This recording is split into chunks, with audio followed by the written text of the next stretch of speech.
All right, this is part 2 and another attempt to get some pretty snakes on my GoPro. I looked at my previous one so I can get a little better idea.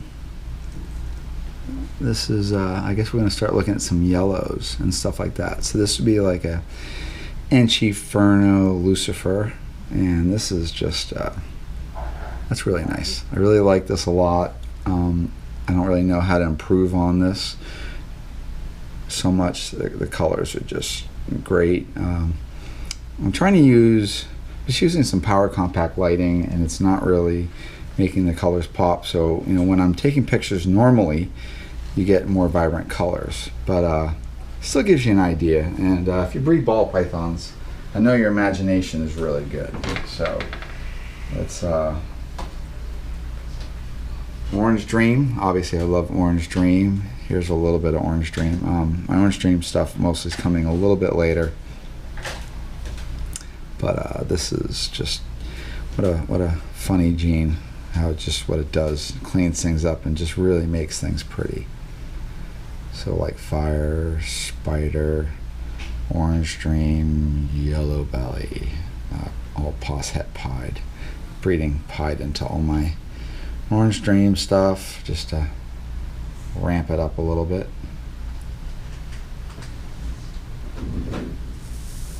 There's another. What I really like is getting a very clean animal where we get this limited patterning, but you don't get a lot of noise. There's still some noise here. Oh, ew. But you know, as we refine things, we really want to get rid of that little bit of stippling and stuff like that, and just really get awesome saturation and try to make your edges very defined and almost like so the pattern kind of glows.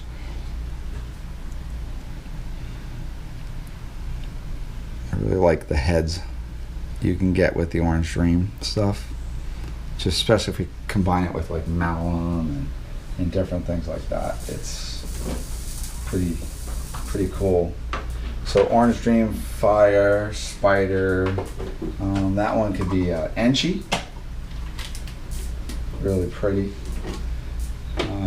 So we now it's the day of the micro scale, or scaleless. So we have scaleless ball pythons, which are kind of coming in line, and here is the project that I'm working, which is micro scale, and I really get excited about the micro scale because we don't even know what the super is, but I think this is effectively going to be some type of a scaleless snake. I don't know if it would be completely scaleless. It might be more like a corn snake or whatever, but what's really cool about it really cleans things up.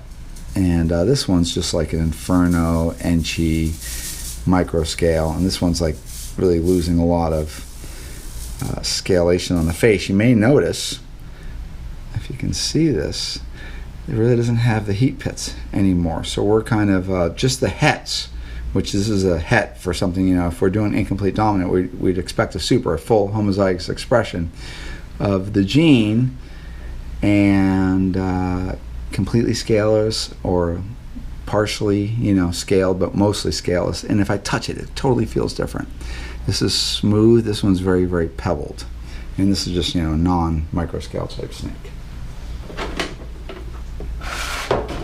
Alright, so let's look at, I'm working on making a lot of ball pythons that are losing all their pattern, and there's all different flavors of that, and I do a lot of like super Enchi stuff. This stuff all has basically Lucifer, Pin, super Enchi. These are just different examples, but I don't know if the camera's picking it up, but you can see all these little faint bits of pattern, and I am completely getting my stuff all messed up. And then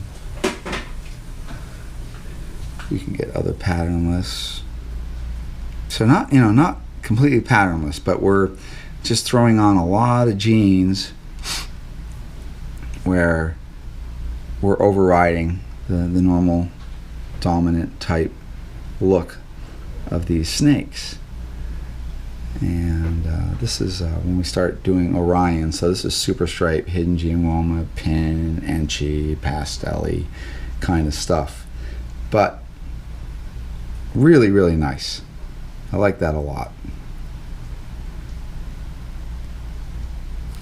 But you know, you can see how they all pretty much almost like this idea of a patternless snake, and you know, you work on the saturation and stuff. So it's really interesting making these snakes. And then you know, we have a lot of fader stuff, and fader is quite real, and we're seeing a lot of cool fader stuff this year. Here's another one of these. So we're consistently making these snakes with these vanishing patterns. And I think these snakes, when they get older, they're gonna really just be something to stare at.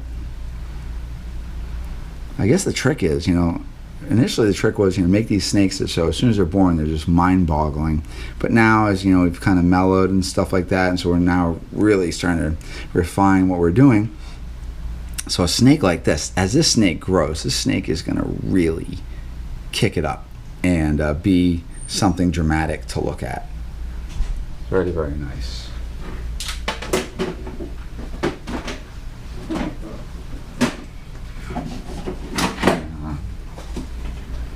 Just look at the contrast if you go back to something like a Inferno fader.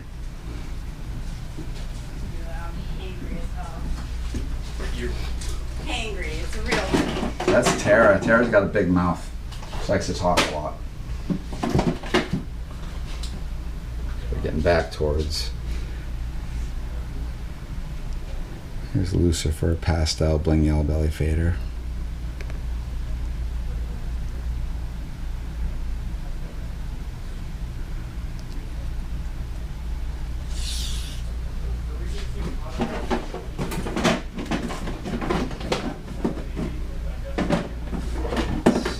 This last one. Oh.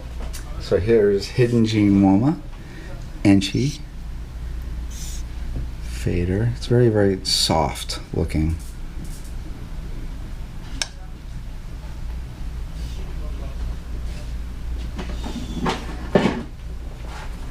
Here's probably like a super fader, hidden gene woma, yellow belly. This one's shedding, but you can really get an idea. Very, very pretty when you start just line breeding some of this stuff. But you can definitely, you know, see it's dark. And my monitors are very, very noisy.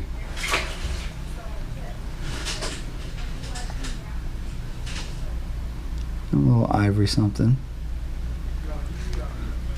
And a little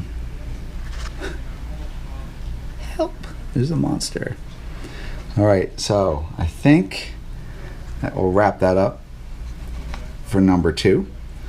And plenty more. There's so much good stuff this year coming, and I have so many cool eggs in the incubator and stuff hatching, stuff that needs to shed. So continue to make these awful videos, and bear with my lack of having any real content except for just rambling through pictures. All right, say goodbye. Part 2, Nerd 2016.